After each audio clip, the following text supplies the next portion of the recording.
কল্পনা করুন এমন একজন নবীকে যিনি সারা জীবন আল্লাহর পথে কাটিয়ে দিলেন, মূর্তি ভাঙলেন, আগুনে ফেলা হলেন, তবুও আল্লাহর ওপর ভরসা ছাড়লেন না। এখন সেই নবী বৃদ্ধ হয়ে গেছেন, চোখ ম্লান হয়ে গেছে, শরীর ক্লান্ত, কিন্তু দিলে একটা আরজু ছিল, একটা ছেলে, এমন একটা ছেলে যে তার চোখের শীতলতা হবে, একাকিত্বের সঙ্গী হবে। এটা হজরত ইব্রাহিম আলাইহিসসালামের ঘটনা। তিনি আল্লাহর নবী ছিলেন। রাতে উঠতেন, আসমানের দিকে হাত তুলতেন আর আল্লাহকে বলতেন, ইয়া আল্লাহ, আমাকে সন্তান দাও, ইয়া রব, আমাকে একটা নেক ছেলে দাও। এই দোয়া তিনি একবার করেননি, বছরের পর বছর করতে থাকলেন। ৪০ বছর কেটে গেল, কিন্তু হজরত ইব্রাহিম আলাইহিসসালাম একবারও বলেননি যে আল্লাহ আমার কথা শোনেন না। তিনি বলতে থাকলেন, ইয়া আল্লাহ, আমি তোমার রহমত থেকে নিরাশ নই। আর তারপর সেই মুহূর্ত এলো যার জন্যে ৪০ বছর অপেক্ষা ছিল। ৮৪ বছর বয়সে, ৮৪ বছর, আল্লাহ তার দোয়া কবুল করলেন।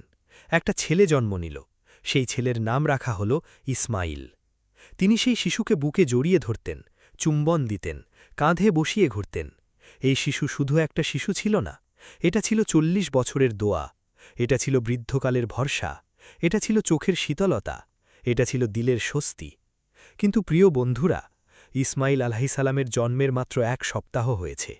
হজরত জিব্রাইল আলাইহিসসালাম এলেন আর বললেন, হে ইব্রাহিম, আল্লাহর হুকুম হল তোমার স্ত্রী হাজেরা আর তোমার শিশুকে একটা দূরের বিরান জায়গায় রেখে এসো।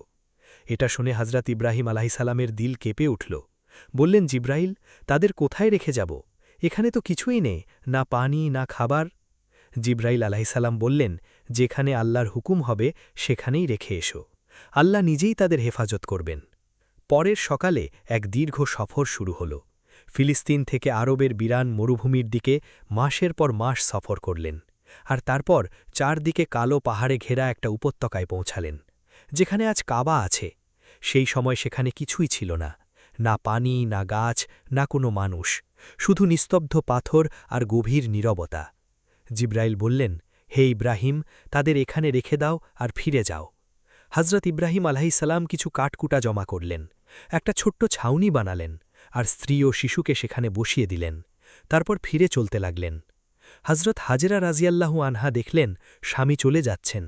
দৌড়ে পেছনে এলেন আর বললেন, হে ইব্রাহিম, আপনি আমাদের কোথায় রেখে যাচ্ছেন? এখানে না পানি আছে, না খাবার, আমার শিশু মারা যাবে, আমাকে একা রেখে যাবেন না।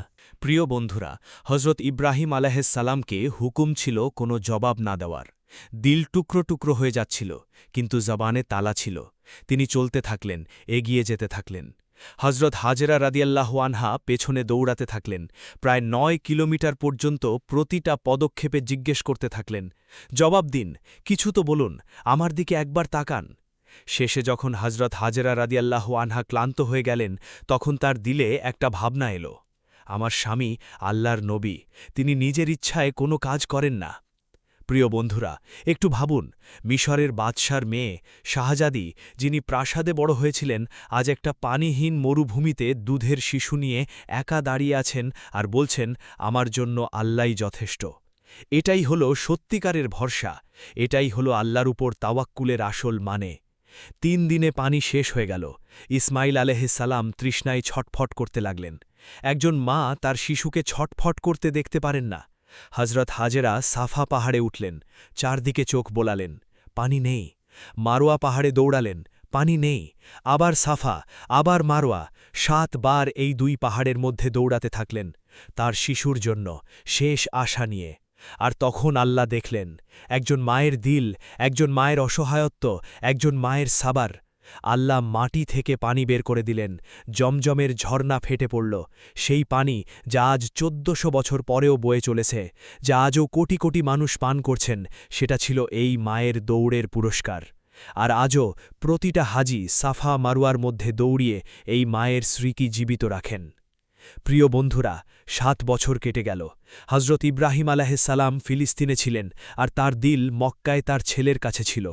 ইসমাইল আলাইহিসসালাম ছোট ছিলেন তখন। মাকে জিজ্ঞেস করতেন, আম্মি, আমার আব্বা কে? তিনি কখন ফিরবেন? মা ভালোবাসার সাথে বলতেন, বেটা, তোমার আব্বা আল্লাহর নবী হজরত ইব্রাহিম আলাইহিসসালাম। আল্লাহ যখন হুকুম দেবেন তখন অবশ্যই ফিরে আসবেন। ৭ বছর পর আল্লাহ অনুমতি দিলেন, আর হজরত ইব্রাহিম আলাইহিসসালাম মক্কায় পৌঁছালেন। যখন ইসমাইল আলাইহিসসালাম প্রথমবার তার আব্বাকে দেখলেন তখন দৌড়ে গলা জড়িয়ে ধরলেন। বাবা ছেলেকে বুকে জড়িয়ে নিলেন। ৭ বছরের বিচ্ছেদ, ৭ বছরের স্মৃতি সব এক দীর্ঘ আলিঙ্গনে মিলে গেল। হযরত ইব্রাহিমের চোখে পানি এলো।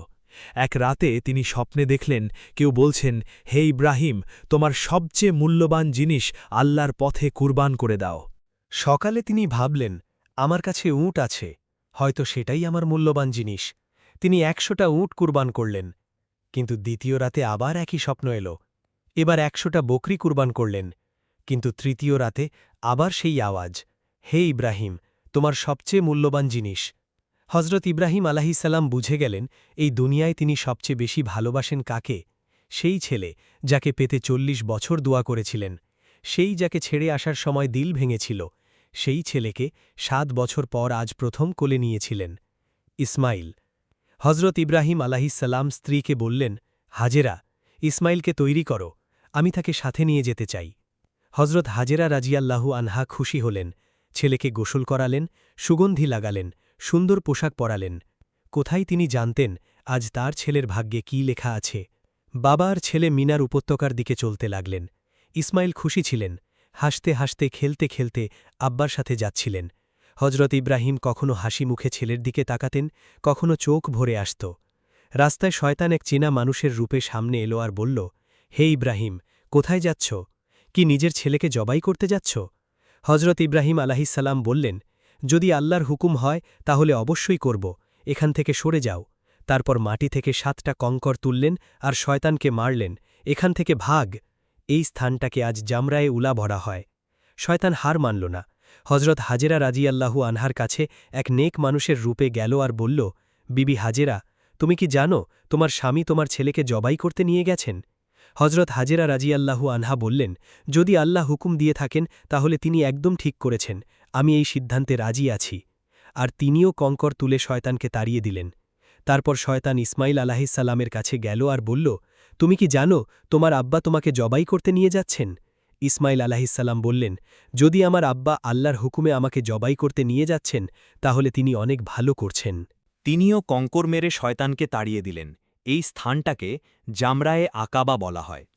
প্রিয় বন্ধুরা, এই ৩টে জায়গা আজও আছে, আর আজও প্রতিটা হাজি এই ৩টে মাকামে কঙ্কর মারেন হজরত ইব্রাহিম আলাহিসাল্লাম, হজরত হাজেরা রাজিয়াল্লাহু আনহা আর হজরত ইসমাইল আলাহিসাল্লামের স্মৃতিতে।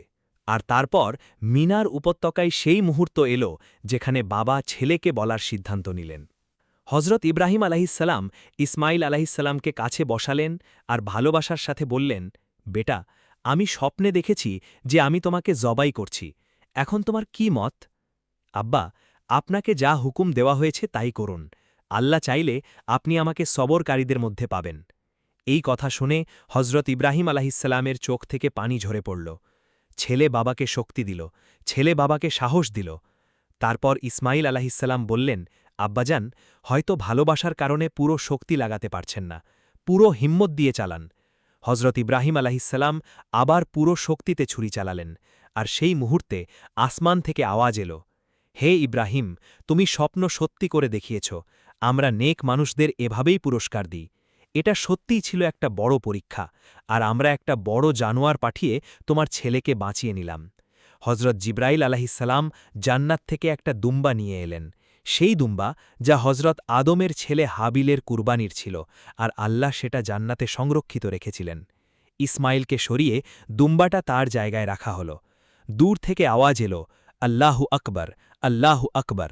হজরত ইব্রাহিম আলাহিসাল্লাম চোখ থেকে কাপড় সরালেন, দেখলেন ইসমাইল পাশে দাঁড়িয়ে হাসছেন, আর একটা দুম্বা জবাই হয়ে গেছে। হজরত ইব্রাহিম আলাহিসাল্লাম বললেন, লা ইলাহা ইল্লাল্লাহু আল্লাহু আকবর। ইসমাইল আলাহিসাল্লাম বললেন, আল্লাহু আকবর ওয়ালিল্লাহিল হামদ। প্রিয় বন্ধুরা, এই সেই কথাগুলো যা আজও প্রতিটা কুরবানির সময় বলা হয় আর কেয়ামত পর্যন্ত বলা হতে থাকবে।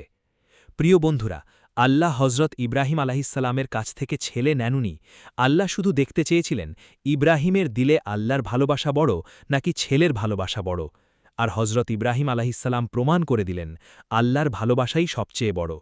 আজ যখন আমরা ঈদুল আজহায় পশু কুরবানি করি, তখন এটা শুধু পশু কুরবানি না, এটা হলো ইব্রাহিম আলাহিসাল্লামের সেই স্মৃতিকে জীবিত রাখা যে আল্লাহর পথে সব কিছু কুরবান করা যায়। আল্লাহ আমাদের পশুর গোশত চান না, আল্লাহ চান আমাদের দিলে সেই জজবা থাকুক যা ইব্রাহিম আলাহিসাল্লামের দিলে ছিল, আল্লাহর ভালোবাসায় সব কিছু বিলিয়ে দেওয়ার জজবা। আল্লাহ তাআলা আমাদের হজরত ইব্রাহিম আলাহিসাল্লাম ও হজরত ইসমাইল আলাহিসাল্লামের মতো ঈমান আর আল্লাহর উপর ভরসা দান করুন। এই ঈদুল আজহায় আমাদের কুরবানিগুলো আল্লাহর দরবারে কবুল হোক, আমিন।